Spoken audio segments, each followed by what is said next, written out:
용용이의 경제학 교실. 안녕하세요. 용용입니다. 국민연금에 대해서 이야기를 그만하려고 했었는데 극적으로 여야가 합의를 하더니 국민연금 개혁안을 발표해 버렸습니다. 그렇게 해서 이제 오랜만에 여야가 정치적으로 합의가 되는 매우 아름다운 모습을 그렸고요. 동시에 여야의 청년 정치인들이, 청년 국회의원들이 다 같이 반발하는 모습을 보이기도 했습니다.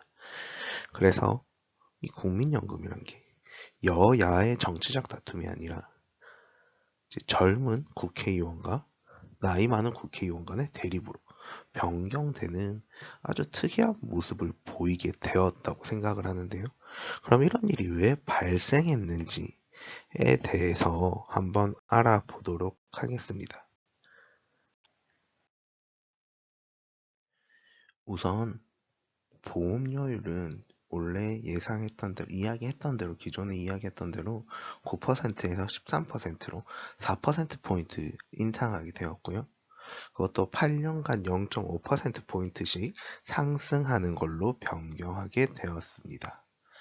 그래서 이제 뭐 한 번에 확 높아지면 이거에 이제 체감이 될 때 불만스러울 수 있으니까 조금씩 높이겠다 라는 건데요. 사실 보험료율이 만약에 내가 100만 원을 벌면 9만 원을 내다가 13만 원을 내게 되잖아요. 8년 이후에.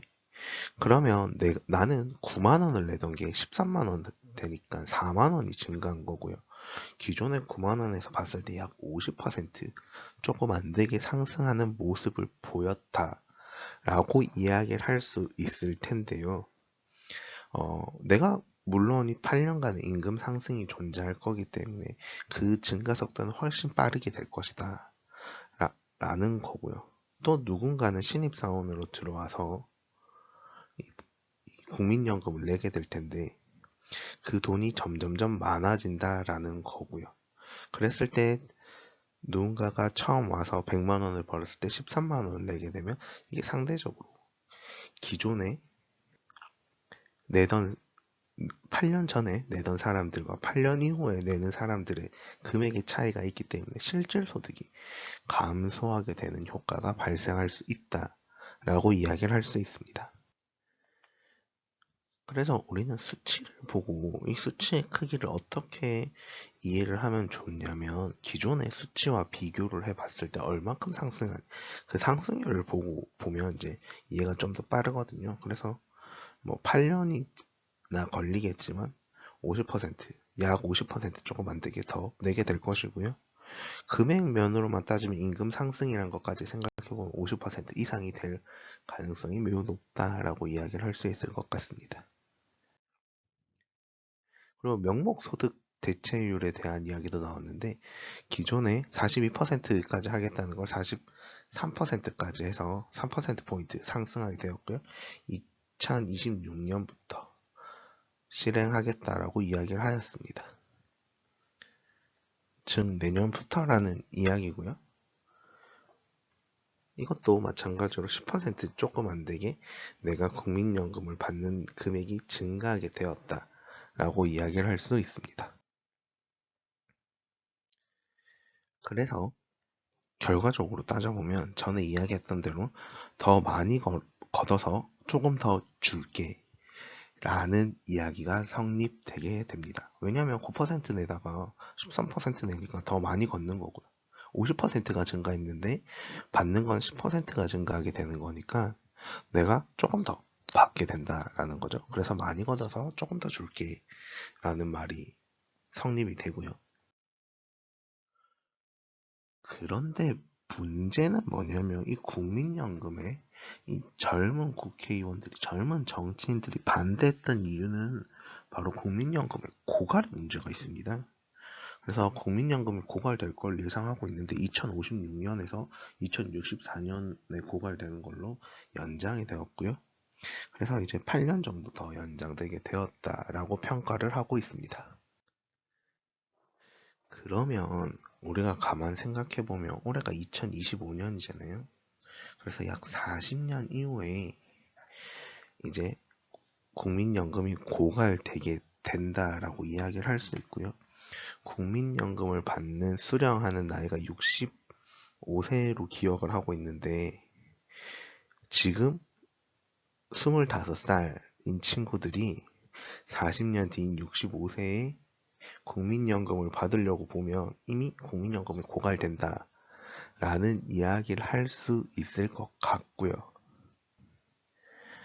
지금 30대인 친구들도 국민연금에 내가 열심히 일해서 국민연금에 이런 돈을 내고요. 그 돈을 10년 정도밖에 못 받는다 라고 이야기를 할 수 있습니다. 우리나라의 다양한 사회보장제도 중에 이제 가장 근본이 되는 사회보장제도거든요.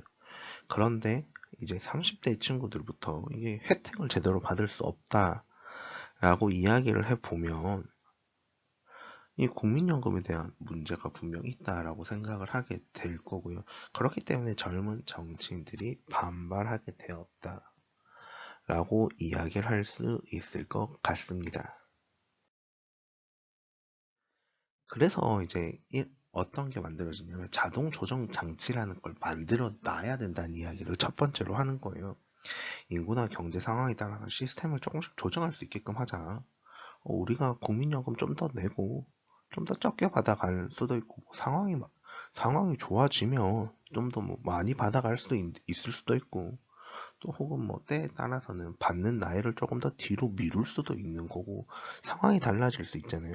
거기에 맞는 자동 조정 장치를 만들자라는 이야기가 있었는데 이게 빠지게 됩니다.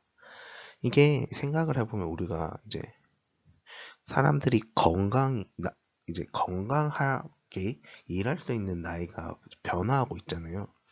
예전에는 뭐 65세, 60세, 65세쯤 돼서 은퇴를 하게 되면서 사람들이 국민연금을 받았는데 이제는 이제 건강에 대한 관심도 증가하고요. 더불어서 의학도 발달하게 되면서 70대, 80대도 일을 할 수 있게 된다면 그들이 국민연금을 굳이 받는 게 아니라 회사에서 일을 할 수도 있다. 라는 거잖아요. 더군다나 요즘 이제 인구 상황을 봤을 때 저출산 문제가 계속해서 발생할 거고요. 그랬을 때 우리나라의 생산 가능 인구는 감소하게 되거든요. 그럼 생산 가능 인구가 감소하니까 어린 친구들이 줄어들 테니까 나이 많은 사람들은 회사에서 안고 있을 수도 있게 인구 구조가 변할 수도 있고요. 또 우리나라 경제 상황이 어떻게 변할지는 우리가 예측하기가 상당히 어렵거든요. 예전처럼 공장에서 열심히 일해야 된다라고 하면 젊은 사람들이 많이 필요하겠지만 그게 아니라 이제 산업 구조가 변화하게 되면서 나이 많은 사람들이 계속해서 있을 수도 있고요. 또 혹은 AI가 모든 일을 대체해서 대규모 실업이 발생할 수도 있어요. 그렇기 때문에 이 대규모 실업이 발생해서 사람들이 일할 수 없게 될 수 있는 구조가 발생할 수도 있거든요. 거기에 맞춰서 자동 조정 장치라는 게 필요하다라고 이야기를 할 수 있습니다. 물론 이 자동 조정 장치라는 게 사실 발생하게 되면 이게 이제 사람들이 이 정권의 누군가의 개입이 있을 거고요. 그럼 정권의 영향을 받을 거고, 정권의 인기몰이, 표파리가 될 수 있다라고 이야기를 할 수 있는데요. 그럼에도 불구하고 이런 게 필요하다라고 이야기를 하는 거고요.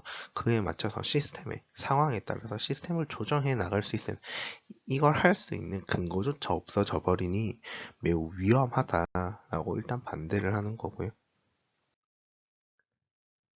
또 근래 들어서 이게 이제 국민연금이 아니라 폰지 사기다라는 이야기를 하는 경우도 많거든요.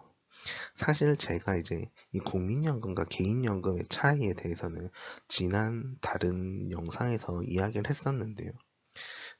개인연금 같은 경우에는 내가 입금한 돈이 운용이 돼서 그 돈을 내가 수령하는 방식으로 이루어지는데요. 국민연금 같은 경우에는 기존에 내는 돈이 워낙 작았고 받는 돈은 많았단 말이에요. 그렇기 때문에 이 A라는 사람이 국민연금에 가입을 해서 입금을 해서 국민연금을 내잖아요. 그리고 그 돈을 운영을 해서 미래에 수령을 해야 되는데 그 수령하는 돈은 사실 A라는 사람이 내는 게 아니라 B라는 미래 이제 뒤에 세대 사람들이 입금한 돈을 받게 되는 구조로 지금 변경되어 있거든요. 생각해보면 우리가 보험료율을 기존에 9%였으니까 제가 평생에 100만 원을 벌었다라고 해볼게요. 100만 원을 벌어서 난 9만 원씩 냈는데 받을 때는 40만 원씩 받았다는 거예요. 그렇기 때문에 당연히 그 돈이 운용돼서 그만큼 자산이 증가되면 상관이 없는데 그렇게 하는 게 사실 말이 안 되죠. 말이 안 되기 때문에 나는 이미 주기로 약속을 했으니 다른 누군가가 입금하는 돈을 가지고 그 사람한테 줘야겠다라고 생각할 수 있는 거예요. 그렇기 때문에 이게 폰지 사기다라고 이야기를 하는 거고요. 그런데 이게 기존의 인구 구조에서는 가능했다라는 거죠. 기존에는 노년층이 적었고요. 장년층이 많았어요. 그러니까 내가 처음에 9만 원을 내고 40만 원을 받는다라고 생각을 해보고 간단하게 이야기할게요. 내가 10만 원을 내서 40만 원을 받는다라고 이야기를 해볼게요. 그러면 나는 10만 원을 냈지만 내 밑에는 2명이서 10만 원을 내니까 20만 원을 내는 거예요. 그럼 그 밑에 세대는 4명이서 내니까 40만 원씩 내겠죠. 그렇기 때문에 이게 돌아갈 수 있겠다라고 착각을 하는 건데요. 이게 인구가 어느 순간 인구 구조가 변화하게 되면서 저출산의 기조로 인해서 사람이 줄어져 버리니까 내는 사람보다 받는 사람이 많아지는 시점에 오게 될 거라는 거죠. 그렇게 됐을 때 나는 여전히 10만 원을 내는데 누군가가 계속해서 40만 원을 받게 되는 거예요. 그렇기 때문에 고갈의 문제가 발생할 수 있다라는 생각을 하게 된 거고요. 이거는 사실 폰지 사기와 매우 흡사한 구조를 가지고 있는 거죠. 폰지 사기라는 게 어떤 거냐면 A라는 사람이 이제 펀드를 만든다고 해요. 그래서 B한테 100만 원을 받아와요. 그래서 이 돈을 내가 운영해서 줄게라고 이야기를 하면서 이제 C한테도 영업을 하죠. 그럼 C한테 120만 원을 받아서 B한테 120만 원을 줍니다. 그러면 B는 이거를 소문내겠죠. 나 100만 원 투자했는데 120만 원을 받았어. 그래서 D라는 사람이 와요. 그럼 D라는 사람이 와서 140만 원을 내게 됩니다. 그러면 이 C라는 사람한테 120만 원 낸 C라는 사람한테 140만 원을 줘요.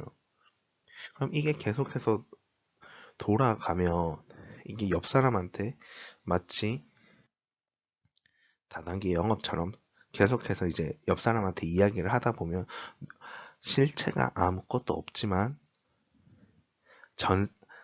뒤에 사람이 낸 돈을 가지고 전 사람이 돈을 버는 구조가 만들어진다라는 거죠. 그렇게 돼서 거기에서 나오는 돈을 조금씩 내가 먹으면 나는 사기꾼이 될 수 있다는 거야. 가령 처음에 B한테 120만 원을 준 게 아니라 C한테 120만 원을 받아서 110만 원을 줘요. 거기서 난 10만 원을 가지겠죠. 그리고 D가 140만 원 내고 C한테 130만 원을 주는 거예요. 그러면 내가 거기서 10만 원을 또 챙길 수 있겠죠. 그렇게 실체가 없는 곳에서 수수료를 내가 조금씩 받으면서 사기를 치는 게 폰지 사기라는 건데, 지금 사실 이제 국민연금이 내가 낸 돈을 내가 받는 게 아니라 내가 낸 돈은 별개고 후대 내보다 밑에 세대 다음 세대가 낸 돈을 내가 수령하게 되는 거니까 이게 폰지 사기가 매우 흡사하다라고 이야기를 하는 거고, 혹은 뭐 청년 세대 혹은 다음 세대의 돈을 지금 이전 세대가 가져가고 있다라고 표현을 하게 되는 게 지금 현실이다라고 이야기를 할 수 있고요. 더군다나 이번에 국민연금 개혁으로 통해서 이것이 더 강화될 가능성이 생기게 되었다라는 겁니다. 그래서 요 근래에 국민연금에 대한 이야기가 한참 핫하게 되었고요. 그래서 국민연금에 대해서 청년의 입장에서 어떤 문제가 있는지에 대해서는 꼭 알아둬야 된다라고 생각을 하고요. 이번 국민연금 개혁안이 그대로 반영되는 게 아니라 저는 다음 대선 때 분명 이제 뽑힌 대통령에 의해서 분명 조금 수정은 필요하다라고 생각을 하거든요. 그런 의미에서 이런 시간을 마련하게 되었고요. 왜 국민연금 개혁을 여야가 이렇게 합의하는 보기 좋은 모습을 만들었음에도 불구하고 청년 정치인들이 반대했는지에 대한 이야기를 해보았습니다. 질문 있으시면 댓글로 남겨주시고요. 구독과 좋아요는 필수입니다.